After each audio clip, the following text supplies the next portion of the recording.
Hello everyone, क्या मेरी आवाज आ रही है? तो मैं स्क्रीन पे आ जाऊं? अगर आप लोगों को मेरी आवाज बढ़िया आ रही है तो क्या मैं स्क्रीन पे आ जाऊं? क्या बोलते हो? क्या बोलते हो? जरा चैट में लिख के तो बता दो भाई। कहाँ गए प्यारे प्यारे बच्चे? जरा चैट में लिख के बताओ फटाफट से।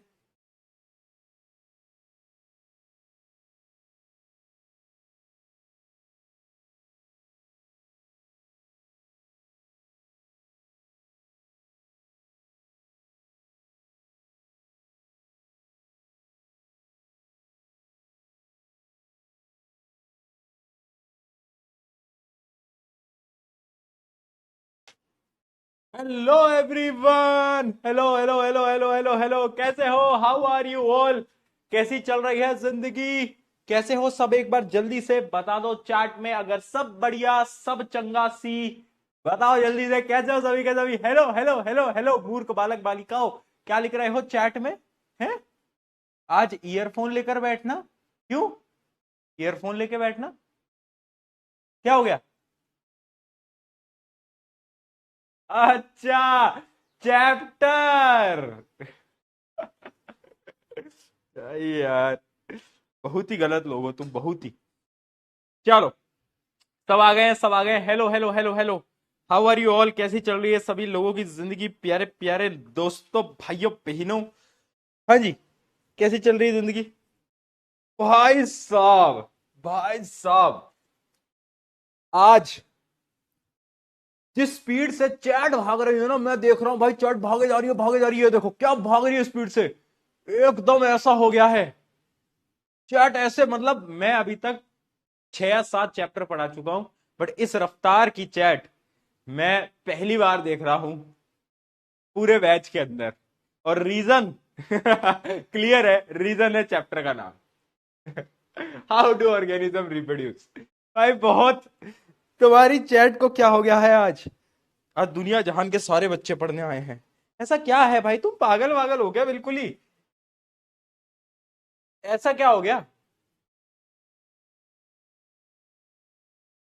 चलो, चलो इस चैप्टर को पढ़ाएंगे, बट उससे पहले कुछ कुछ प्रिकॉशंस हम लेके चलेंगे, प्रिकॉशंस हम लेके चलेंगे। ये 2-3 जो लड़के हैं स्पेशली, अगर इन्होंने ऊल झुलूल सवाल पूछे क्लासेस के दौरान, तो इनका मैं ऊल झुलूल ही बनाऊंगा कुछ ठीक है, बैच से निकाल ही दिया जाएगा।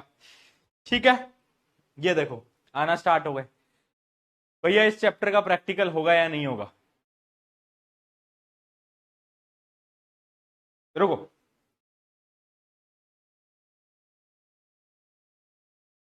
देख रहे हो? देख रहे हो?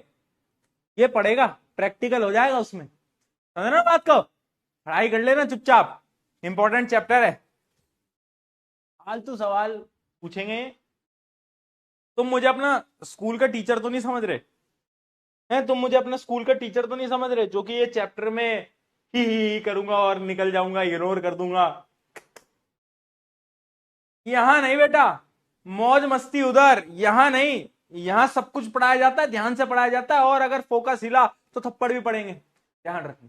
ज्यादा मजाक मस्ती नहीं, ठीक है? क्लास का मास्टर एक है, जब उसका मन होगा, जब मस्ती होगी, जो कि मैं हूं। तुम्हारे मन के हिसाब से नहीं चलेंगे हम, ठीक है जी? चलिए स्टार्ट करें। इसमें भैया कोई एक्टिविटी है क्या? चलो आगे बढ़। तुम लोग, तुम लोग, चलो शुरू करते, शुरू करते। पीके साइंटिस्ट भैया आ गए हैं, पीके साइंटिस्ट भैया आ गए, स्टार्ट करें। रिएक्शन ऑफ कर दो, रिएक्शन ऑफ कर दे दो भैया। रिएक्शन काहे ऑफ नहीं हो रहे? तुम्हारी चैट इतनी तेज स्पीड से भाग रही है कि हमारे आज सर्वर बंद हो जाएंगे। अगर तुम इसी प्रकार से चैट लिखते गए ना, तो आज मेरे सर्वर खराब हो जाएंगे भैया ऐप के, अगर तुम इसी स्पीड से करने लग गए तो। ठीक है, चलो। पीके साइंटिस्ट भैया आ गए हैं। पीके साइंटिस्ट भैया क्यों आए हैं? आपको इस चैप्टर को पढ़ाने के लिए। ये चैप्टर बेटा 2 पार्ट्स में डिवाइडेड है, एक है प्लांट का रिप्रोडक्शन और एक है ह्यूमंस का रिप्रोडक्शन, यानी एनिमल्स का रिप्रोडक्शन। स्पेशली हम ह्यूमंस के बारे में पढ़ते हैं एंड प्लांट्स के बारे में पढ़ते हैं। क्या भैया इंपॉर्टेंट कौन सा है, ह्यूमंस वाला या प्लांट वाला? देखो क्वेश्चंस दोनों से आते हैं, प्लांट वाले से भी सवाल बहुत ज्यादा आते हैं, एनिमल वाले से भी, ह्यूमन वाले से भी आते हैं, तो दोनों इक्वली इंपॉर्टेंट है। मुझे पता है तुम्हारे दिमाग के अंदर ह्यूमन वाला इंपॉर्टेंट है, बट ऐसा नहीं है, बोर्ड एग्जाम के अंदर दोनों में से सवाल बराबर आते हैं। इस बात को हमें याद रखना है, फोकस रखना है। ठीक है जी, सबसे पहले स्टार्ट करते हैं एक सवाल के साथ।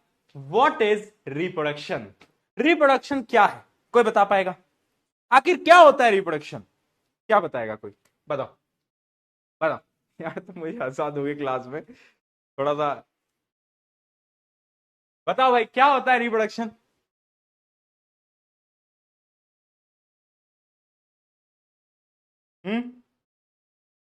बहुत बढ़िया।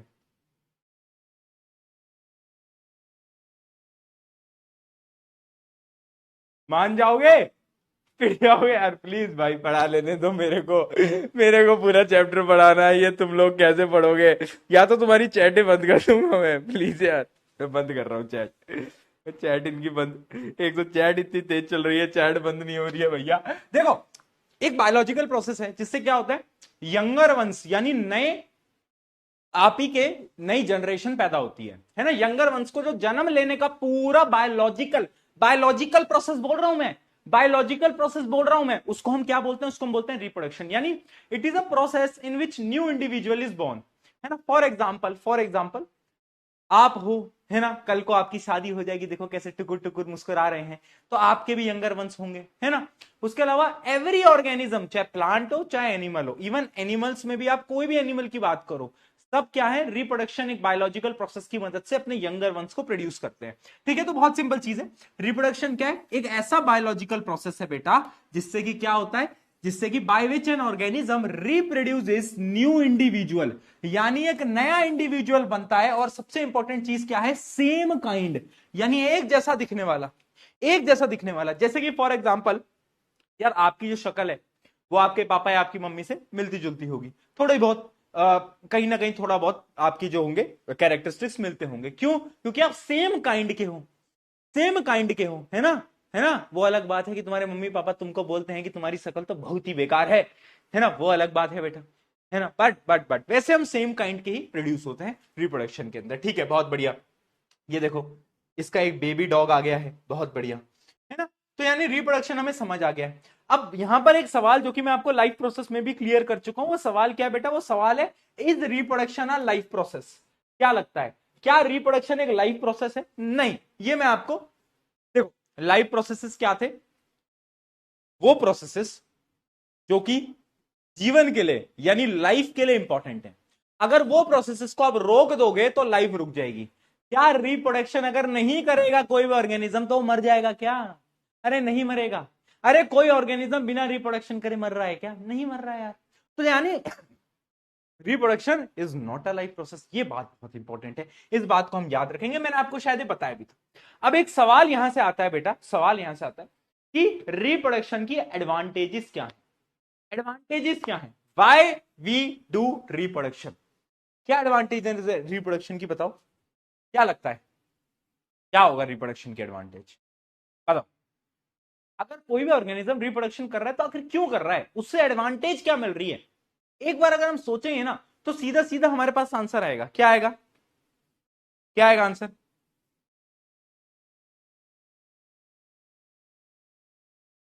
बहुत सिंपल सा रीजन है इसका, क्या कि यार एक नई जनरेशन आपकी आती है तो आपकी जनरेशंस जो है आगे वो कंटिन्यू हो जाती हैं, राइट?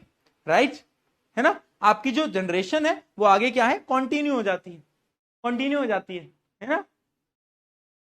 तुम चप्पल खा जाओगे, मजे जो भी लिख रहे हैं, बहुत चप्पल खाओगे। सुन लो मेरी बात, reproduction ensures continuity of a particular species. यानी एक स्पीशी है, अगर वो रिप्रोड्यूस नहीं करेगी तो नई स्पीशी कैसे प्रोड्यूस हो जाएगी भाई इस दुनिया के अंदर? तो यानी सबसे पहला तो स्पीशी बढ़ती रहे आगे। अगला, it creates genetic variation which leads to stability. इसके बारे में हम आगे अभी बात करेंगे, ठीक है। इस पॉइंट को अभी याद कर लो, बट इस पॉइंट के बारे में आगे हम डिटेल में बात करेंगे कि रिप्रोडक्शन से क्या होता है। जेनेटिक वेरिएशन आते हैं, मैं समझाऊंगा जेनेटिक वेरिएशन, अभी लोड मत लो, समझाऊंगा। उसके अलावा it helps in evolution. Evolution क्या होता है? देखो, जैसे बोला जाता है ना कि पहले जो हमारे फोर फादर, मतलब जो हमारे पूर्वज थे, वो अलग प्रकार के ऑर्गेनिज्म थे, फिर वो धीरे धीरे धीरे धीरे उनका एवोल्यूशन हुआ, यानी चेंजेस हुए बॉडी के अंदर, और फिर हम आ गए, है ना।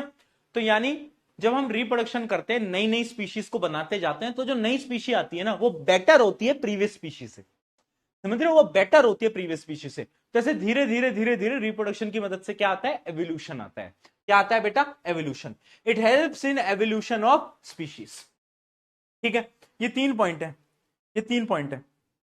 क्लियर? बहुत बढ़िया। ठीक है, ध्यान। ठीक है, मैं तो ये सोच रहा हूं कि चलो, मैं तो फिर भी मेल टीचर हूं, तुम फीमेल टीचर को तो बिल्कुल ही एम्बेरेस ही कर दोगे भाई, तुम तो रुला दोगे। हैं, तुम तो बिल्कुल ही, फीमेल टीचर अगर ऐसे टॉपिक पढ़ाएं तो तुम तो उनको बिल्कुल ही वो कर देते हो यार। मैं सही में सोच रहा हूँ कितना टफ होता होगा स्कूल के टीचर्स के लिए क्लास में अपनी ही सब्जेक्ट को पढ़ाना, है ना, कितना टफ होता होगा। मैं तो खैर, मैं तो मैं तो बहुत ढीठ इंसान हूं, मैं तो मार मार के पढ़ा दूं, बट सब नहीं होते ना, वेरी टफ। ठीक है, एडवांटेजेस समझ में आ गया। अब यहां पर एक सवाल आता है कि खुद सोच के बताना, are you exact copy of your parent, yes और नो? क्या लगता है, तुम क्या फोटो कॉपी हो क्या अपने मम्मी पापा की? क्या लग रहा है, किस किस को क्या लग रहा है, क्या आप फोटो कॉपी हो अपने मम्मी पापा की, यस और नो? क्या हम एग्जैक्ट कॉपी होते हैं? नहीं, एग्जैक्ट कॉपी नहीं है। अरे तुम्हारा चेहरा, अरे तुम्हारे मम्मी, तुम्हारे पापा बहुत स्मार्ट दिखते हैं, तुम्हारी मम्मी बहुत स्मार्ट दिखती है, पर तुम तो एकदम गधे जैसे दिख रहे हो है ना, मतलब एग्जैक्ट कॉपी तो नहीं हो ना। हाँ, बहुत बढ़िया, यानी एग्जैक्ट कॉपी नहीं हो तुम। यानी एग्जैक्ट कॉपी क्यों नहीं हुई? जब रिप्रोडक्शन मम्मी पापा में हुआ तो तुम प्रोड्यूस हुए, तो तुम एग्जैक्ट कॉपी होने चाहिए थे। तो बीच में ऐसा क्या हुआ कि तुम में वेरिएशन आ गए, तुम में चेंजेस आ गए। चेंजेस यानी क्या होते हैं, वेरिएशन, है ना, चेंजेस यानी वेरिएशन। तो तुम में ये वेरिएशन आए क्यों, तुम में वेरिएशन आए क्यों, ये सवाल आता है दिमाग में, है ना। चेंजेस यानी वेरिएशन, क्यों आए वेरिएशन? अब इसी चीज को समझने के लिए हमें ना कुछ टर्म्स को समझना पड़ेगा। जैसे कि आप देख सकते हो, बहुत सारे एक्ट्रेस सेलिब्रिटीज जो होते हैं उनका फेस देखो सेम भी होता है। जैसे कि ये सैफ अली खान है ना, उसका बेटा, है ना। ये एक्ट्रेस का क्या नाम है यार, मुझे एक्ट्रेस का नाम याद नहीं आ रहा है। ये एक्ट्रेस का नाम क्या है ना, ये तो वो है ना, सारा अली खान। इन एक्ट्रेस का मुझे नाम नहीं पता। तो थोड़ी थोड़ी सिमिलैरिटीज होती है, बट एकदम सेम तो नहीं होता, राइट, एकदम सेम तो नहीं होता। तो उसी चीज को समझाने के लिए आपको कुछ की टर्म्स को पढ़ना पड़ेगा, कुछ की टर्म्स को समझना पड़ेगा बेटा। ठीक है, कुछ की टर्म्स मैं आपको समझाता हूं।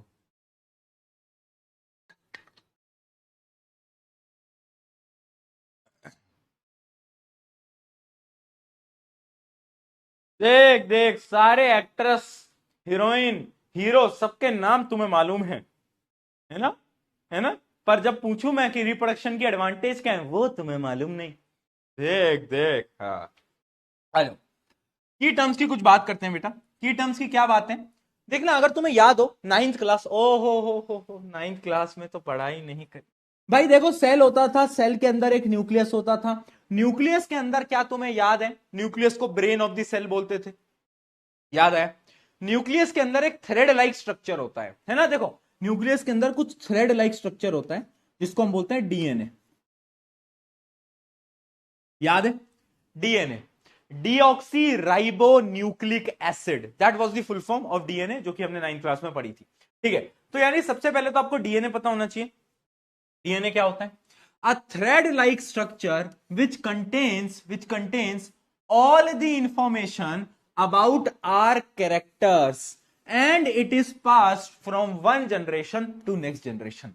यानी ऐसे समझ लो कि जो थ्रेड लाइक स्ट्रक्चर है ना, इसके अंदर तुम्हारी बॉडी का सारा डेटा है। डेटा समझते हो ना, इंफॉर्मेशन, यानी सारी इंफॉर्मेशन है कि तुम्हारे यार बालों का रंग कैसा होगा, तुम्हारी आंखों का रंग कैसा होगा, है ना। उसके अलावा तुम्हारी नाक कैसी होगी, तुम्हारा फेस कट कैसा होगा, सब कुछ, सारी इंफॉर्मेशन इस डीएनए के अंदर स्टोर होती है। और इसी डीएनए की मदद से नेक्स्ट जनरेशन में ये इंफॉर्मेशन ट्रांसफर होती है। समझ रहे हो, समझ रहे हो? बहुत बढ़िया। एक बच्चा गाना लिख रहा है, ब्लू आईज हिप्नोटाइज कर दी मैनू। तो उसकी ब्लू आईज क्यों थी, क्योंकि उसके डीएनए में ब्लू कलर था। समझे ना इस बात को, यानी डीएनए क्या, एक थ्रेड लाइक स्ट्रक्चर है जो कि आपकी सारी इंफॉर्मेशन को कैरी करता है, जो कि नेक्स्ट जनरेशन में ट्रांसफर करनी है। ठीक है, अच्छा, अगर मैं ह्यूमन डीएनए की बात करूं ना, तो ह्यूमन डीएनए बहुत थ्रेड लाइक स्ट्रक्चर होता है।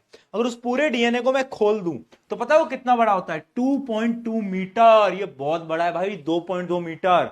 समझ रहे हो? यानी वो इतना उलझा उलझा होता है ना कि वो हमें बहुत छोटा लगता है, बट उसकी एक्चुअल लेंथ बहुत बड़ी है।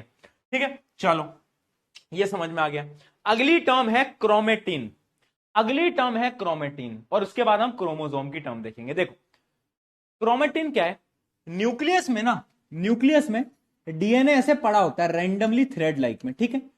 और डीएनए के साथ साथ ना कुछ प्रोटीन होते हैं, जैसे कि आरएनए, राइबोज न्यूक्लिक एसिड, है ना, डीएनए के साथ आरएनए। तो इनको कलेक्टिवली, यानी डीएनए आरएनए को एक साथ हम बोलते हैं क्रोमेटिन। समझे? यानी डीएनए आरएनए और भी प्रोटीन होते हैं जो वो एक साथ न्यूक्लियस में होते हैं। उस पूरी चीज को हम क्या बोलते हैं? उस पूरी चीज को हम क्रोमेटिन बोलते हैं। ठीक है। अ जेनेटिक मटीरियल, जेनेटिक यानी जो कि अगली जनरेशन में पास होगा, अ जेनेटिक मटीरियल और a macromolecule comprising of DNA, RNA and associated protein, यानी और भी प्रोटीन है उसके साथ में। ठीक है, which constitute chromosome in the nucleus of eukaryotic cell. अच्छा, यूकैरियोटिक सेल क्या होता था, किसी को याद है क्या? बोलो। जिसमें वेल डिफाइंड न्यूक्लियस होता था। प्रोकैरियोटिक जिसमें वेल डिफाइंड न्यूक्लियस नहीं होता था। यूकैरियोटिक जिसमें वेल डिफाइंड न्यूक्लियस होता था। ठीक है, तो क्या बोल रहा है कि क्रोमेटिन क्या है? क्रोमेटिन यानी डीएनए, आरएनए और जितने भी प्रोटीन है ना, अगर उन सारे प्रोटीन को हम मिला लेंगे तो सारे प्रोटीन मिलके क्या बनाते हैं? वो सारे, उस सारे मटीरियल को हम बोलते हैं क्रोमेटिन। और यही क्रोमेटिन आगे जाके क्रोमोसोम में कन्वर्ट होता है। लिखा हुआ है देखो, विच कॉन्स्टिट्यूट क्रोमोसोम, यानी आगे जाके वो कन्वर्ट होगा। समझे? ठीक है। इसकी एक और एक सिंपल डेफिनेशन जो कि तुम याद कर सकते हो, scattered form of DNA disperse through out the nucleus. तुम डायरेक्टली इस छोटी सी डेफिनेशन को याद कर सकते हो। क्रोमेटिन क्या है? डीएनए की स्कैटर्ड फॉर्म, यानी डीएनए से थ्रेड लाइक इधर उधर पड़ा हुआ है ना, उसी फॉर्म को हम बोलते हैं क्रोमेटिन। समझे क्रोमेटिन क्या है? ठीक है, और यही क्रोमेटिन क्रोमोसोम में कन्वर्ट होगा, भी समझाऊंगा कैसे।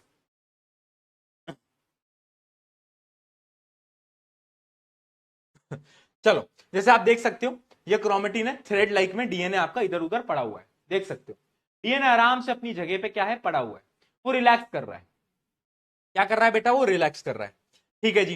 क्या ये चीज समझ में आई बेटा? कोई भी दिक्कत है तो पूछते चलो बार बार, क्योंकि पता है ये क्रोमेटिन, क्रोमोसोम, ये अगले चैप्टर में भी आएगा जो कि हमारा हेरिडिटी एंड एवोल्यूशन है। तो मैं नहीं चाहता कि उसके अंदर तुम्हें कोई भी परेशानी हो, कोई भी दुविधा हो, इसलिए मैं अभी से ही क्लियर आउट करके चल रहा हूं सब कुछ। डीएनए समझ आया? क्रोमेटिन क्या है? न्यूक्लियस के अंदर डीएनए के साथ आरएनए, आरएनए के साथ और भी प्रोटीन जब रैंडमली पड़े होते हैं, डिस्ट्रीब्यूटेड होते हैं, तो उस पूरी चीज को हम क्रोमेटिन बोलते हैं। समझ में आ गया? चलिए अब आगे बढ़ते हैं क्रोमोसोम की तरफ। अब ये भैया क्रोमोसोम क्या होता है?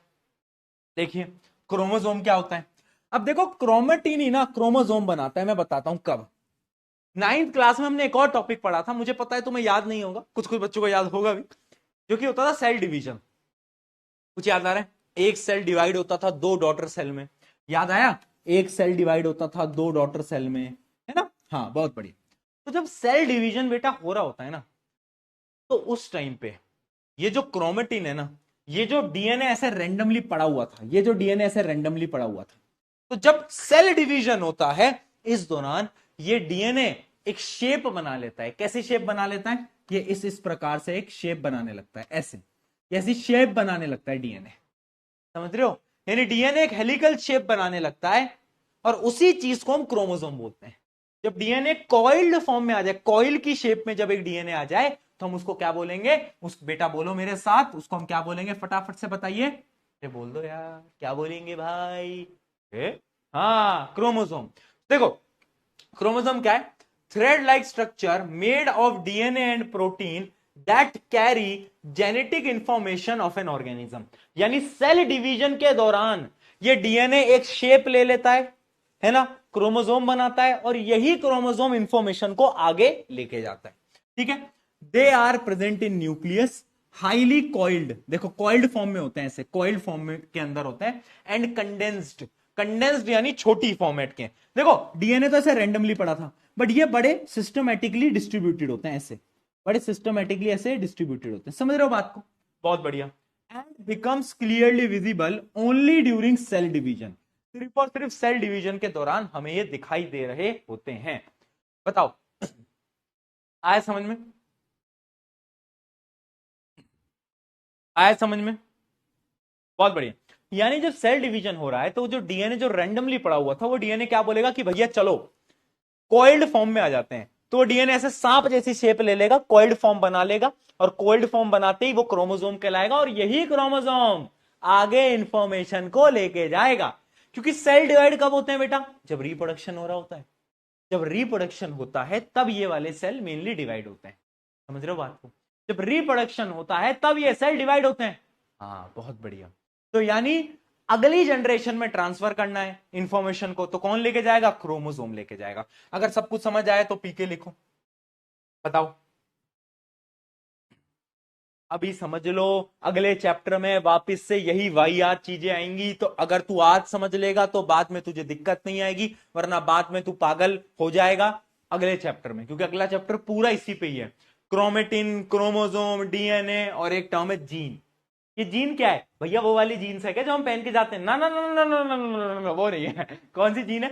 देखो, जीन क्या है? डीएनए का एक सेगमेंट होता है, याद रखना, अ सेगमेंट ऑफ डीएनए। यानी मान लो ये डीएनए, इसका एक छोटा सा सेगमेंट, उसको हम क्या बोलेंगे? उसको हम बोलेंगे जीन। अब जीन क्या होता है? जीन के पास एक पर्टिकुलर इंफॉर्मेशन होती है। फॉर एग्जांपल, जैसे कि डीएनए के पास तो देखो बहुत सारी इंफॉर्मेशन है। डीएनए बोल रहा है तेरी आंखों का रंग ये, तेरे बालों का रंग ये, तेरा फेस ऐसा। पर जीन के पास एक ही इंफॉर्मेशन होती है। यानी एक जीन या तो आंखों का रंग बताएगा, या तो बालों का कलर बताएगा, है ना, या तो ये बताएगा कि तुम्हारी हाइट कितनी बड़ी। मतलब जो जीन होते हैं वो एक पर्टिकुलर इंफॉर्मेशन को कैरी करते हैं। ठीक है, containing information for a particular character. इसमें तो आई होप कोई दिक्कत नहीं होगी। जीन को समझने में कोई दिक्कत, कोई परेशानी, कोई दुविधा है तो एक बार बता दो जल्दी से।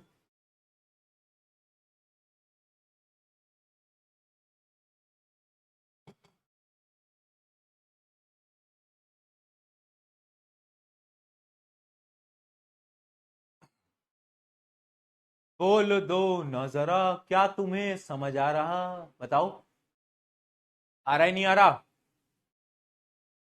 आ रहा है? बहुत बढ़िया। ठीक है, ये चीज समझ में आ गई। ठीक है, अब भैया सवाल वही उठता है कि फिर हम हमारे मम्मी पापा जैसे सेम क्यों नहीं दिखते? हम फोटो कॉपी क्यों नहीं होते मम्मी पापा की? हम तो फोटो कॉपी होने चाहिए। अरे क्योंकि जो इंफॉर्मेशन आ रही है वो मम्मी से भी आ रही है, पापा से भी आ रही है। तो आखिर हम फोटो कॉपी क्यों नहीं होते? मैं बताता हूं क्यों। मैं बताता हूं क्यों। इसका रीजन है, इसका रीजन है। समझने की कोशिश करना बेटा, समझने की कोशिश करना। होता क्या है, मानना डीएनए आता है आपकी मदर की तरफ से, एक है मदर का डीएनए, और फिर आता है एक डीएनए कहां से?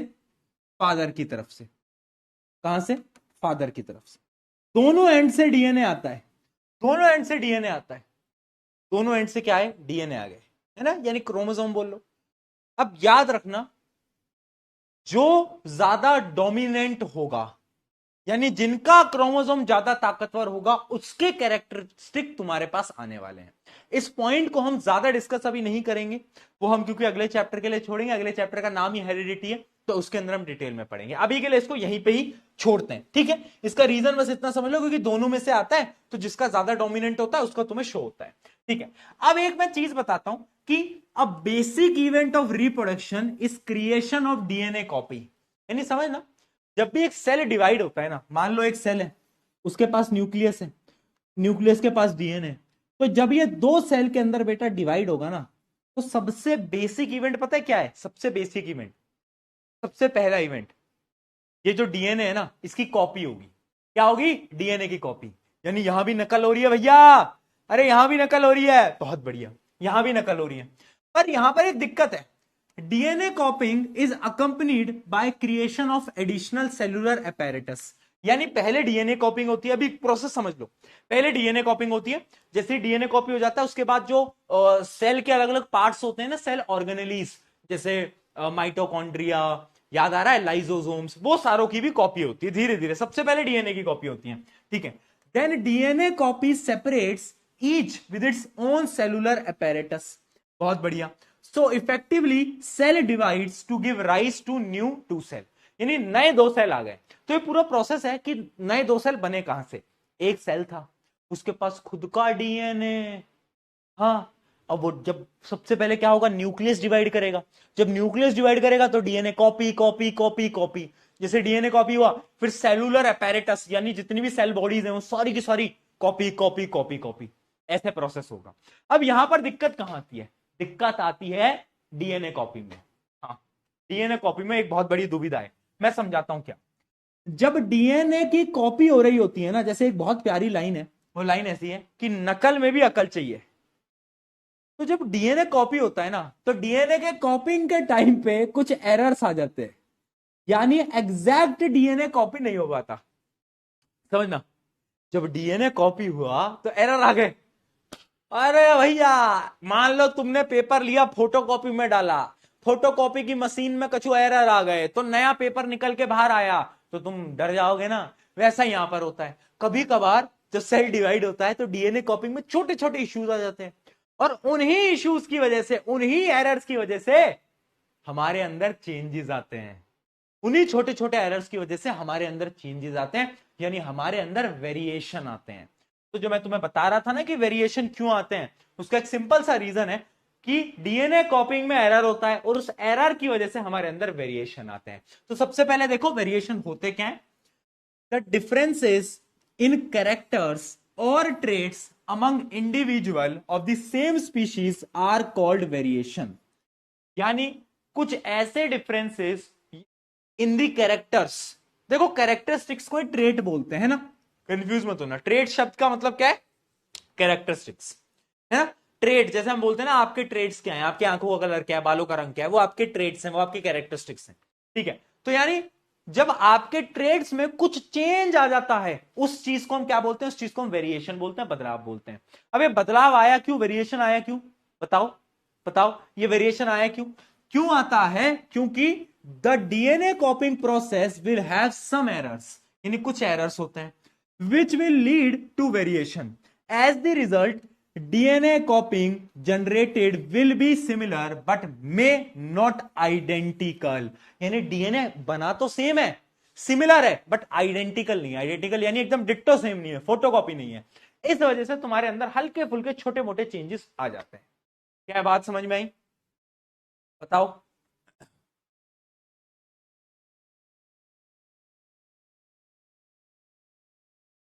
बोल दो भाई, समझ आया, बोलो बोलो। हाँ, एक बच्चा लिख रहा है, भैया सोचा था रिप्रोडक्शन पढ़ने में मजा आएगा, पर यहां तो डीएनए क्रोमोजोम क्रोमेटिन में मेरा दिमाग खराब हो गया है। और लो मजे, और लो मजे बेटा तुम, समझे।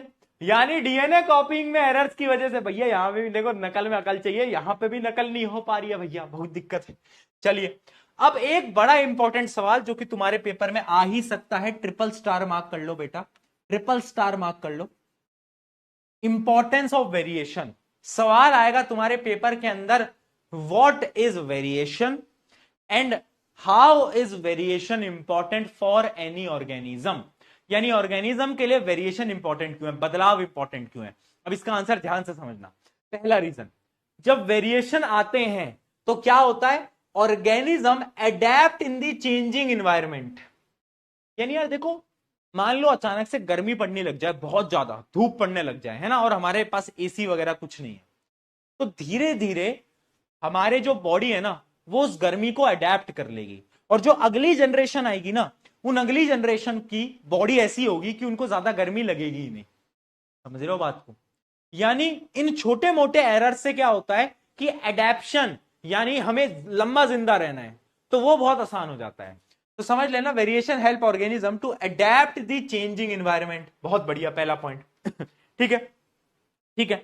दूसरा point, variation provide stability to a species and thereby help evolution, जैसा मैंने आपको स्टार्टिंग में भी बताया था, एवोल्यूशन क्या थे, लॉन्ग टर्म में जो छोटे छोटे छोटे बदलाव हुए।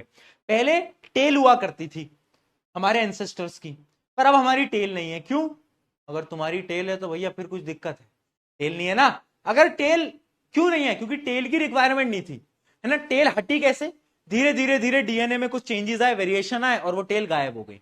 यानी एवोल्यूशन में भी बहुत जरूरी है, ठीक है। तो variation provide stability to a species and thereby helps in evolution. बहुत बढ़िया। अगला point, variation in DNA result in varieties of species and formation of new species. यानी जब वेरिएशन आता है तभी बहुत अलग अलग टाइप की वेराइटीज बन पाती हैं। अगर बदलाव ही नहीं आते तो आप मैं सब एक जैसे दिखते हैं वो चाइना में लोग होते हैं ना, एक जैसे दिखते हैं, किंग चांग चू चू, एक जैसे सब, है ना, पहचान में नहीं आ पाता भैया सारे एक जैसे, है ना। तो मतलब समझना बेटा कि अगर आप और मैं सब एक जैसे दिखते तो बहुत दिक्कत नहीं हो जाती, यानी वैरायटी भी नहीं आ पाती। तो इसलिए भी वेरिएशन इंपॉर्टेंट है। क्या ये बहुत समझ में आई?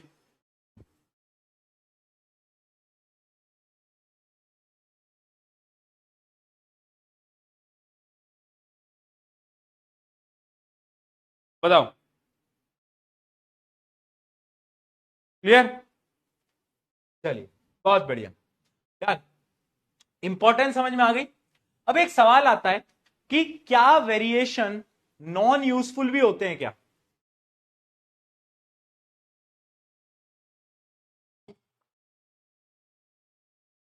देखो सवाल आता है, क्या वेरिएशन नॉन यूजफुल भी है? क्या वेरिएशन काम के भी नहीं है क्या? इसका आंसर है हाँ। चलो आज मैं आपको कहानी सुनाता हूं, आज मैं आपको कहानी सुनाता हूं, मौत की कहानी है। क्या बोला भैया आपने? देखो आज मैं सुनाता हूं की मौत की कहानी। मौत, मौत एक ऑर्गेनिज्म है और उसकी मौत हो गई थी भैया। कैसे हुई? वेरिएशन की वजह से। समझाता हूं कैसे। एक मौत था, इंसेक्ट, मस्त जीवन में खुश रहा करता था, कहता था कि यार भैया मेरे पास सब कुछ है ना। जिस भी प्लांट पे बैठ जाऊं, कोई भी जो बड़ा इंसेक्ट होता था उसको देख ही नहीं पाता था। क्यों? क्योंकि उसका जो कलर होता था ना वो प्लांट जैसा होता था, तो छुप जाता था बड़ी आसानी से। पर देखो भाई, बोलते हैं ना कि जब सब कुछ अच्छा चल रहा हो तो किसी ना किसी की नजर लग जाती है। तो वैसे ही नजर लग गई हमारे बेचारे मौत को। मौत के साथ क्या हुआ कि उसका रंग बदल गया। रंग कैसे बदला? वेरिएशन की वजह से। डीएनए में कुछ चेंजेस आ गए, वेरिएशन आ गया, रंग बदल गया। अब उसका रंग ऐसा हो गया कि भैया अब वो पेड़ पे जब बैठे तो कोई भी इंसेक्ट दूर से देख ले और उसको खा जाए। यानी मौत की मौत हो गए भैया तो ये है मौत की कहानी। यानी variations can also be non useful. तो ये आप डायग्राम यहां देख सकते हो, है ना। हमारा मौत बड़ा खुश रहता था जीवन में, जहां पे बैठता था वहां पर छुप जाता था, बट जीवन को ये बर्दाश्त नहीं हुआ और उसने उसका रंग बदल दिया। और जैसे ही उसका रंग बदला तो क्या हुआ? अब बेचारे की मौत हो गई भैया। चलो ठीक है, आरआईपी। एक मिनट हम पीस लेंगे मौत के लिए आ जाओ स्टार्ट करते हैं। तो याद रखना यहां पर लिखा भी हुआ है कि before industrialization light coloured moth survived better. वो बहुत आराम से सर्वाइव कर पाती थी, बट बाद में जाके क्या हुआ, उसका जो कलर हो गया वो बहुत अलग हो गया, ठीक है। Now dark coloured moth had better chances to survival while light ones were easily eaten. ठीक है, यानी कुछ कुछ चेंजेस भी आए, एनवायरनमेंट के अंदर भी चेंजेस आए, इंडस्ट्रीज आ गई, है ना। तो फिर क्या हुआ, क्योंकि हवा में स्मोक वगैरह होने लग गई, धुआं धुआं होने लग गई, तो अब क्या हुआ कि ये वाला जो वेरिएशन है, ये वाला वेरिएशन, ये बेचारा वेरिएशन चल नहीं पाया, ये बेचारा वेरिएशन मर गया, है ना। तो ये वाला वेरिएशन अब सरवाइव कर पाया। ठीक है, आरआईपी लिख दो। बहुत बढ़िया। ठीक है भाई, मौत की कहानी समझ गए। चलिए यहां तक की कहानी क्लियर। तो अब ये मुझे बताओ, रिप्रोडक्शन बेटा कितने टाइप के होते हैं? How many types of reproduction are there? Only two types, asexual और सेक्सुअल है भैया। एसेक्सुअल रिप्रोडक्शन भी होता है क्या कुछ? हमें तो लगा था सिर्फ सेक्सुअल रिप्रोडक्शन होता है। नहीं बेटा, एक एसेक्सुअल रिप्रोडक्शन भी होता है, एक सेक्सुअल रिप्रोडक्शन भी होता है। Very important, the difference between them, इनके बीच का ये जो गहरा रिश्ता है, ये जो गहरा डिफरेंस है, ये बड़ा इंपॉर्टेंट है भैया। ध्यान से सुन लो, ध्यान से सुन लो। आ जाओ आ जाओ, सुनो भाई। सबसे पहले एसेक्सुअल रिप्रोडक्शन क्या है? एसेक्सुअल रिप्रोडक्शन वो प्रकार का रिप्रोडक्शन है, ध्यान से समझ लो बेटा, जिसके अंदर सिर्फ एक पेरेंट इन्वॉल्व होता है? एक ही पेरेंट से हो जाता है भैया रिप्रोडक्शन। ह्यूमंस कौन सा रिप्रोडक्शन करते हैं, एसेक्सुअल या सेक्सुअल? अरे भाई तुम एक पेरेंट से थोड़ी ना हो गए, दो पेरेंट लगे होंगे ना। मतलब सेक्सुअल रिप्रोडक्शन में दो पेरेंट लगते हैं, ए सेक्सुअल में एक पेरेंट लगते हैं, ऑब्वियस सी बात है। तो ह्यूमंस की हम बात करें तो सेक्सुअल रिप्रोडक्शन करते हैं। इवन प्लांट्स जो होते हैं ना बेटा, वो भी मेनली सेक्सुअल रिप्रोडक्शन ही करते हैं। हाँ मतलब मेनली क्या, वो सेक्सुअल रिप्रोडक्शन ही करते हैं।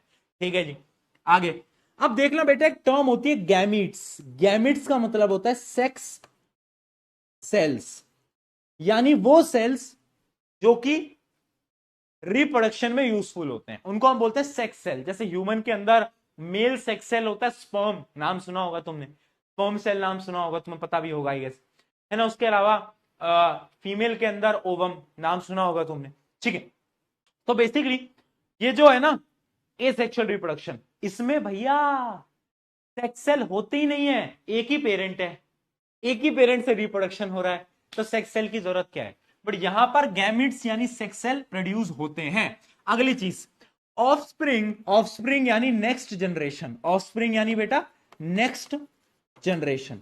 Next generation are genetically identical to the parent, यानी जो अगली जनरेशन आती है ना वो एकदम आइडेंटिकल होती है, वो सेम दिखती है, काफी हद तक सेम दिखती है। जबकि जो सेक्सुअल रिप्रोडक्शन है उसमें बहुत सारे वेरिएशन आते हैं। अब तुम बोलोगे क्यों आते हैं भैया वेरिएशन, अरे खुद सोचो, यहां पर दो पेरेंट्स हैं, तो मैंने आपको स्टार्टिंग में ही बताया दो पेरेंट्स के डीएनए आपस में कंबाइन होंगे, तो जो ज्यादा डोमिनेंट डीएनए होगा वो कैरेक्टर्स को शो करेगा। समझे बात को, समझे बात को, यानी क्योंकि यहाँ पे दो पेरेंट्स हैं तो दो डीएनए की मिक्सिंग होती है, इस वजह से यहां पर ज्यादा वेरिएशन आते हैं। अगला सवाल, अगला point, cell division are only mitotic, यानी यहां पर क्या होता है बेटा, यहां पर माइटोटिक डिवीजन होता है ना, माइटोसिस भी तुम बोल सकते हो। और यहां पर क्या होता है, यहां पर मियोसिस होता है ना। Gametes are produced by meiotic division यानी मियोसिस। ठीक है, इतना याद रखना, है ना, माइटोसिस मियोसिस, इतना याद कर लो, नाइन्थ में सुना भी था ये टर्म, अगर नहीं सुना तो बस इतना याद कर लो, माइटोसिस मियोसिस। ठीक है, बहुत बढ़िया। एक last point, large number, large number, एक मिनट यार ये क्या हो गया एक minute, large number of plants, plants नहीं ऑर्गेनिज्म, एसेक्सुअल रिप्रोडक्शन में बेटा बहुत सारे ऑर्गेनिज्म बहुत कम टाइम में प्रोड्यूस हो जाते हैं, जबकि सेक्सुअल रिप्रोडक्शन में बहुत टाइम लगता है ना। ह्यूमंस के अंदर भी काफी टाइम लगता है एक नया बेबी को जन्म लेने के लिए, 9 से 10 महीने के आसपास लग रहे होते हैं एक बेबी के जन्म लेने तक, ओवरऑल टाइम, राइट। तो यानी एसेक्सुअल रिप्रोडक्शन बहुत फास्ट होता है, स्लो होता है। ठीक है, ये डिफरेंसेस क्लियर है, ये डिफरेंसेस क्लियर है। अब मेरा एक सवाल है, कौन सा बेटर है, कौन सा बेटर है, बताओ कौन सा रिप्रोडक्शन बेटर है, सेक्सुअल रिप्रोडक्शन या एसेक्सुअल रिप्रोडक्शन, बताओ बताओ बताओ बताओ बताओ। अरे बेटर से मेरा वो मतलब नहीं है, बच्चे लिख रहे हैं भैया हमारे लिए तो सेक्सुअल रिप्रोडक्शन ही बेटर है, एसेक्सुअल तुम कर भी नहीं सकते, ह्यूमन हो भाई तुम, है कोई ऑर्गेनिज्म नहीं हो, अमीबा बमीबा नहीं हो तुम, हाँ जो खुद ब खुद हो जाएगा। सेक्सुअल रिप्रोडक्शन ज्यादा बेटर है, क्यों मैं समझाता हूं, क्योंकि यहां पर दो पेरेंट्स हैं, दो पेरेंट्स हैं बेटा, तो क्या होगा यहां पर, यहां पर होगा, यहां पर होगा क्या, यहां पर होगा वेरिएशन, यहां पर क्या होगा वेरिएशन, बात समझ में आई, यहां पर क्या होगा बेटा, यहां पर होगा वेरिएशन। ठीक है, और जब वेरिएशन होता है तो क्या होता है, जब भी वेरिएशन होता है बेटा तो याद रखना वेरिएशन की वजह से क्या होता है, बताओ वेरिएशन की वजह से क्या होता है, वेरिएशन इंपॉर्टेंट है ना, अरे वेरिएशन की वजह से एवोल्यूशन आता है, स्पीशीज लंबा सरवाइव कर पाती हैं, तो इस वजह से सेक्सुअल रिप्रोडक्शन बेटर है, क्योंकि यहां पर क्या होता है, यहां पर होता है वेरिएशन, और वेरिएशन से स्पीशीज जल्दी अडेप्ट कर पाती हैं। ठीक है, क्या हो गया, मेरे शोल्डर में बड़ी जोर से दर्द हो रही है, बड़े जोर से शोल्डर में दर्द हुआ, ऐसा लगा कि वो हो जाता है ना, जैसे किसी किसी बच्चे का कभी शोल्डर डिसलोकेट हुआ है, किसी का कभी शोल्डर डिसलोकेट हुआ है, कभी हुआ है तुम्हारा शोल्डर डिसलोकेट, चलो ठीक है, क्या चीज क्लियर है बेटा, जल्दी बताओ, क्या ये चीज हमें समझ आई, क्या ये चीज हमें एकदम क्लियर है। मैंने आपको क्या बताया, ए सेक्सुअल रिप्रोडक्शन कितने टाइप के हैं, क्या वो हमें क्लियर हो? नहीं, ए सेक्सुअल रिप्रोडक्शन कितने टाइप के? नहीं, सेक्सुअल रिप्रोडक्शन और ए सेक्सुअल रिप्रोडक्शन के बीच का जो डिफरेंस है वो क्लियर हो गया। बेटर कौन सा है, क्यों है, वो भी क्लियर हो गया। चलिए, अच्छा कुछ टाइप होते हैं। सबसे पहले ना हमें इस चैप्टर के अंदर ए सेक्सुअल रिप्रोडक्शन को पढ़ना है, देन हम सेक्सुअल रिप्रोडक्शन की तरफ पढ़ेंगे। उसमें भी हम पहले प्लांट पढ़ेंगे फिर एनिमल पढ़ेंगे, तो अपनी अंदर की भावनाओं को ऐसे ऐसे समेट के बैठना है हमें ठीक है। हाँ, तो देखो ए सेक्सुअल रिप्रोडक्शन जो है ना बेटा, वो बहुत सारे टाइप का होता है और यहां से सवाल आते हैं। सवाल कहां से आते हैं मैं डायरेक्टली बता रहा हूं, इनके एग्जाम्पल में से। यानी ये अलग अलग टाइप है, कौन सा ऑर्गेनिज्म कौन से टाइप का रिप्रोडक्शन करता है तुम्हें वो याद रहना चाहिए। जैसे कि सबसे पहले टाइप का जो एसेक्सुअल रिप्रोडक्शन है वो है फिजन। फिजन क्या होता है बेटा, फिजन क्या होता है, इसका एक एग्जांपल मैं आपको बताता हूं। मान लो एक अमीबा है, अमीबा याद है, अमीबा, अमीबा अगर दो अमीबा के अंदर डिवाइड हो जाए, दो अमीबा के अंदर डिवाइड हो जाए, तो वो क्या होगा, वो फिजन हो जाएगा।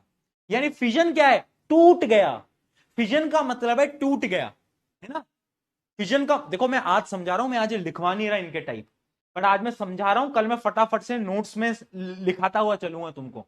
तो आज एक बार ध्यान से सुन लो, ठीक है। हाँ, अभी अभी फोकस से सुन लो, एकदम दिमाग लगा के, ठीक है। सुनो, पहला है फिजन।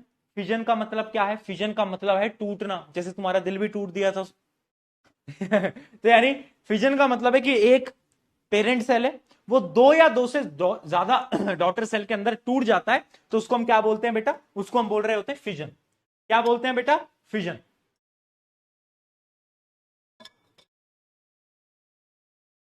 ठीक है, बहुत बढ़िया।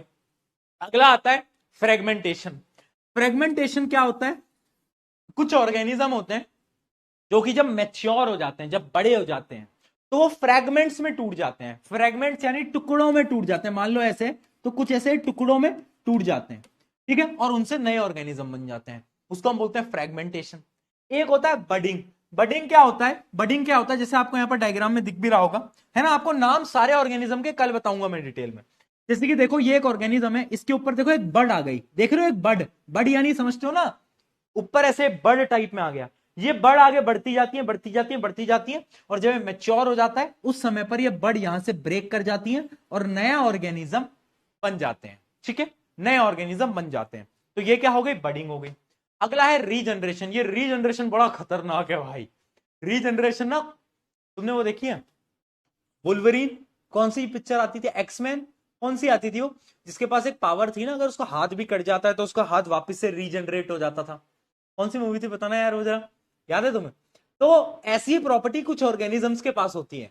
अगर तुम उसे काटोगे, ऑर्गेनिज्म का नाम प्लेनेरिया होता है, बाद में बताऊंगा। अगर आप उसको काटोगे बेटा, मान लो ये ऑर्गेनिज्म है, इसको आप काटोगे, मान लो 3 पीसीज में काटा आपने, तो भाई ये तीनों पीसीस से एक नए नए ऑर्गेनिज्म ग्रो कर जाएंगे। यानी जितना मारोगे उतना ग्रो करते जाएंगे भाई। देख रहे हो, अगर ये आ जाए डेडपूल, हाँ डेडपूल, सॉरी डेडपूल, ठीक है, तो जितना काटोगे उतना बढ़ता जाएगा भाई। क्या प्रॉपर्टी है। अब तुम बोलोगे भैया वो छिपकली, यू लड़कियां देखते यू छिपकली, छिपकली के पास भी तो भैया ये प्रॉपर्टी होती है, लिजार्ड, उसकी पूंछ काटो, पूंछ वापस ग्रो कर जाती है। बट देखो, एक्चुअली में लिजर्ड रीजनरेशन नहीं दिखाता। क्यों नहीं दिखाता, मैं समझाता हूं। रीजनरेशन में क्या होता है, अगर मैंने इसको 3 पीसेस में डिवाइड करा, तो इन तीनों पीसेस से नए ऑर्गेनिज्म आ जाएंगे, नए ऑर्गेनिज्म आ जाएंगे।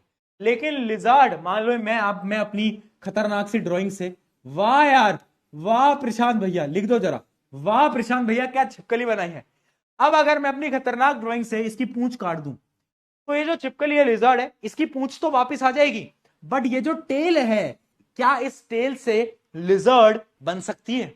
इस टेल से लिजर्ड बन जाएगी? नहीं बनेगी ना, यानी ये रीजनरेशन नहीं है। समझ आया? ठीक है। उसके अलावा वेजिटेटिव प्रोपोगेशन एकदम अलग टॉपिक है। एक आ गया अपना spore formation. Spore formation very important है, सबसे इंपॉर्टेंट है। स्पोर फॉर्मेशन क्या होता है, स्पोर का मतलब होता है दाने। क्या होता है बेटा, दाने। अच्छा, तुमने वो देखा ब्रेड, ब्रेड देखिए, ब्रेड, ब्रेड को अगर तुम रख देते हो तो उसपे फंगस लग जाती है। नोट करा है किसी ने? नोट करा है? वो ग्रीन ग्रीन कलर की एकदम ऐसी फंगस सी लग जाती है, थोड़े 2 3 4 दिन बाहर रखोगे मॉइस्चर में तो लग जाती है ना। तो वो जो फंगस होती है ना, उसको स्पाइरोगैरा बोलते हैं, स्पाइरोगैरा नहीं बोलते, सॉरी।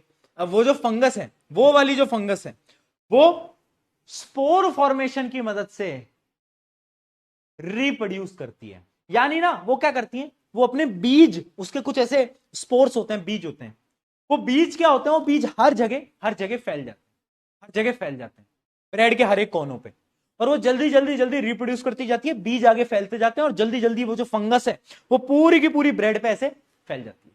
क्या बात समझ में, क्या बात समझ में? ऑर्गेनिज्म का नाम राइजोपस होता है, डिटेल में बाद में बात करेंगे, अभी चिल करो, ठीक है। हाँ, पायरोगैरा मैंने इसके लिए बोला था, वो राइजोपस अलग है, ठीक है।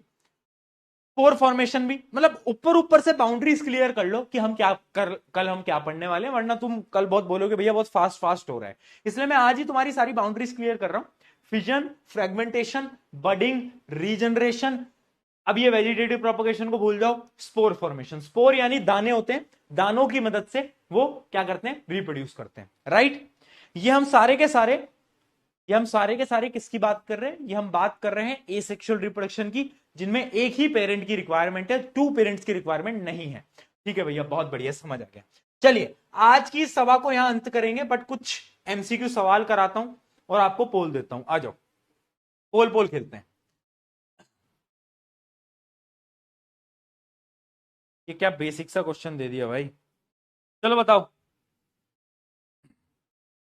पोल नंबर 1,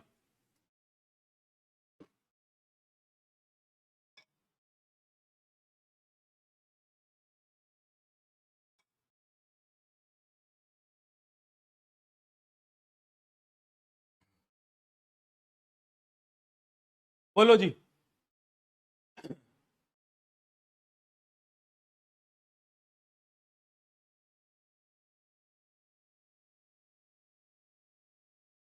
कितने लेक्चर का चैप्टर है यार? 6 लेक्चर तो लग जाएंगे लगभग लगभग, मान लो। The process by which an individual of the same species reproduction, बहुत बढ़िया, सी उत्तर, सी आई होप सबने दे दिया होगा। अगले क्वेश्चन का पोल देता हूं, which of the following best describes the variation, variation इनमें से कौन सा बेस्ट डिस्क्राइब करेगा, वेरिएशन की डेफिनेशन कौन सी बेस्ट है बताओ। क्या एग्जैक्ट कॉपीज होती है डीएनए की, क्या ये वेरिएशन है? नहीं। Identical gene expression? नहीं। Difference in the characters due to DNA copying error? Yes, this is the variation. बहुत बढ़िया, बहुत बढ़िया। चलिए अगला पोल देते हैं, लास्ट में लीडर बोर्ड देखेंगे। Variation is useful for, variation से क्या होता है बेटा? पोल दे दिया है स्क्रीन के ऊपर, चलो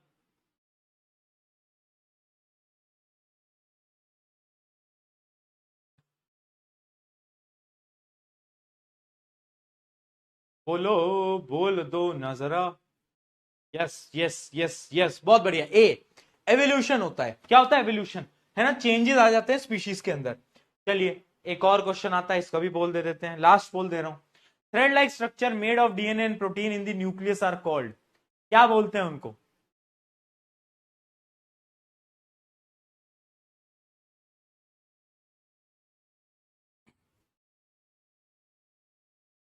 चलिए सबसे पहले पोल के मैं आंसर देखता हुआ चलता हूं फटाफट से। पोल नंबर 1 का रिजल्ट 78% बच्चों ने सी दिया, बहुत बढ़िया। आयुष कुमार जी बहुत सही, अर्पणा, धीरज, भावेश, आर्यन, अपेक्षा, प्रखर, अडोल्फ हिटलर जी फिर आ गए आप, शांतनु, आरोही, बहुत बढ़िया। दूसरे का रिजल्ट देखा जाए, दूसरे में 81% बच्चों ने सही उत्तर दिया। लीडर बोर्ड क्या है? लीडर बोर्ड गौरी, शोभित भैया का स्टूडेंट है, पीके भैया का स्टूडेंट नहीं है क्या तू? पीके भैया का स्टूडेंट नहीं है? कल नाम मुझे पीके भैया का स्टूडेंट दिख जाना चाहिए तेरा ठीक है। हाँ, विंध्या, दक्ष, प्रियांशु, कुणाल, श्रेयांशा, अभय, फातिमा, दिया, निशिका, एंड एक लास्ट जो अपना पोल था उसका भी लीडर बोर्ड देख लें, एक मिनट। इसका भी 78% बच्चों ने सही उत्तर दिया है। अभी लीडर बोर्ड जनरेट नहीं हुआ है इसका शायद। चलिए इसका आंसर क्या आया? इसका अंदर क्रोमेटिन आया, ए दिया होगा सबने, thread like structure made up of DNA and protein, उसको हम क्या बोलते हैं? उसको हम क्रोमेटिन बोलते हैं। अभी जो लास्ट पोल है इसमें भी ए 85% बच्चों ने दिया है। लीडर बोर्ड भव्या, उदय, आदित्य, साक्षी, अनन्या, रौनक, अक्षरा, अर्नब, निशिका, सिमरन। ओके, वो वाली सिमरन होगे तुम, वो शाहरुख खान वाली सिमरन। एक लीडर बोर्ड बच गया था अपना। वर्णित रैंक 1 प्रियांशु, आदित्य, माधव, प्रयास, आकाश, प्रियांशु, श्रियंशा, प्रेरणा, सिमरन। फिर सिमरन जी फिर आ गए आप, क्या बात है। चलो चलो कुछ कुछ थ्योरेटिकल क्वेश्चन करते हैं, है ना। कुछ थ्योरेटिकल क्वेश्चन, इसके पोल नहीं दे रहा हूं। DNA stands for deoxy ribose nucleic acid. ठीक है, बहुत बढ़िया। Deoxy a ribose nucleic acid. DNA copies form during reproduction are. जब डीएनए की कॉपिंग होती है तो क्या बोल रहा है, रिप्रोडक्शन के दौरान क्या वो सेम होती हैं क्या, कैसी होती हैं वो कॉपीज। तो वो थोड़ी सी डिफरेंट होती हैं। क्यों होती है, क्यों होती है, slightly different with some variation, कुछ उनमें डिफरेंस होता है। ठीक है, कुछ थ्योरेटिकल क्वेश्चन देखते हैं। What is DNA कॉपिंग। DNA copying क्या होता है, एक ऐसा प्रोसेस जिसमें डीएनए अपना डुप्लीकेट प्रोसेस बनाता है, डुप्लीकेट बनाता है ड्यूरिंग सेल डिवीजन। ठीक है, explain how copying errors during this process lead to variation. यानी डीएनए कॉपी के दौरान वेरिएशन कैसे आया, तो इसका क्या आंसर लिखोगे, एक बार रीड भी पूरे कर लेना कि कुछ कुछ छोटे छोटे एरर्स हो जाते हैं, और जब वो एरर्स आते हैं तो ऑर्गेनिज्म में कुछ चेंजेस आ जाते हैं जिसकी वजह से वेरिएशंस आ जाते हैं। ठीक है, इसको एक बार रीड भी कर लेना बाद में। अगला question, how do variation help. मैंने बताया था ये क्वेश्चन पूछा जाएगा। देखो, हाउ डू ऑर्गेनिज्म हेल्प, मतलब वेरिएशन ऑर्गेनिज्म की कैसे मदद करता है, वेरिएशन इंपॉर्टेंट क्यों है। 3 पॉइंट, अलग अलग टाइप की स्पीशीज बनती हैं, एडेप्टेबल होती हैं, और एवोल्यूशन हो पाता है। ठीक है, बहुत बढ़िया। एक लास्ट नहीं, सेकंड लास्ट असर्शन रीजनिंग। बताओ भाई, बताओ।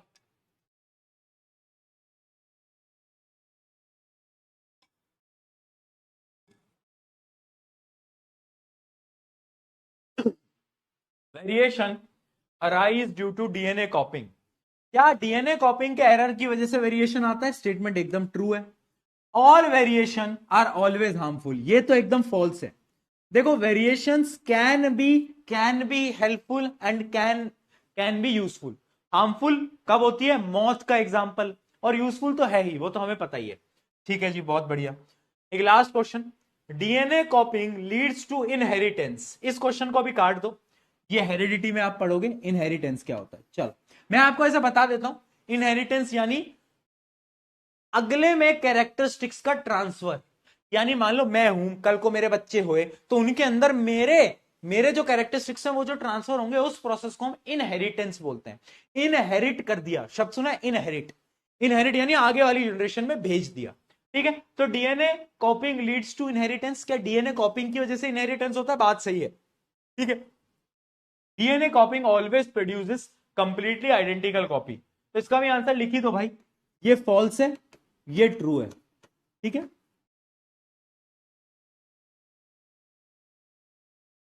ठीक है जी, चलिए। अरे भैया ये क्या लगा दिया, टीम वालों, सर क्यूट लग रहे हो आप, क्या बोलते हो बच्चे लोग। आह, टीम वालों, किसी दिन तुम्हें अपनी सैलरी की परवाह नहीं है क्या। किसी दिन अगर मानो मानो किसी दिन 1 तारीख हो और उस दिन तुम्हें सैलरी ना आए तो तुम्हें कैसा लगेगा, है ना। तो इसलिए थोड़ा सा तमीज में डाला करो, पिटोगे किस दिन तुम लोग भी। चलो, चलिए। कितने गंदे बच्चे हैं, कह रहे हैं वी सपोर्ट टीम मेंबर्स। वाह भाई वाह, क्या गलत लोग हो। तुम टीम मेंबर को सपोर्ट कर रहे हो, वाह, मेरे को सपोर्ट नहीं करोगे तुम, है। मैंने तुम्हारा क्या बिगाड़ा रे। चलो, चलो इसी के साथ पहला लेक्चर अपने यहाँ पर समाप्त होता है। ठीक है, ज्यादा ही खिलखिलाओ मत, ठीक है, बहुत पिटोगे तुम मुझसे।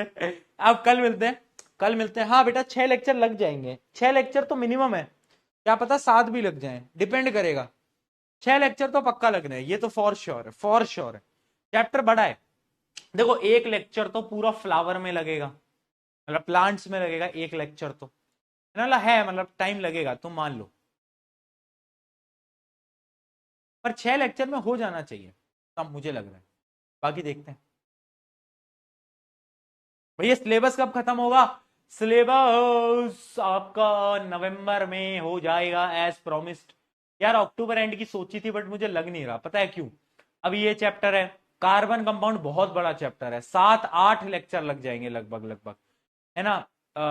हेरिडिटी तो छोटा चैप्टर है, 4 लेक्चर का होगा लगभग, है ना। Magnetic effect of electric current भी छोटा ही है, 4 का होगा वो भी लगभग लगभग। आर इन्वायरमेंट को मैं काउंट करता ही नहीं हूँ। ठीक है, हाँ। तो मतलब है, अभी है, समय है, लगेगा, लगेगा बेटा, दिक्कतें हैं, अभी क्या कर सकते हैं। ठीक है जी, ठीक है, ओके, ओके। चलो दोस्तों, अब मिलते हैं आराम से, आराम से मिलेंगे कब? कुछ दिनों में, कुछ दिनों में नहीं, कल ही मिल रहे हैं बेवकूफ, कल आ जाना 5 बजे। चलो, take care, take care, love you all, love you all, love you all, bye bye, bye bye, मिलते हैं, जब तक के लिए बाय बाय, जाओ, जाओ, बाय।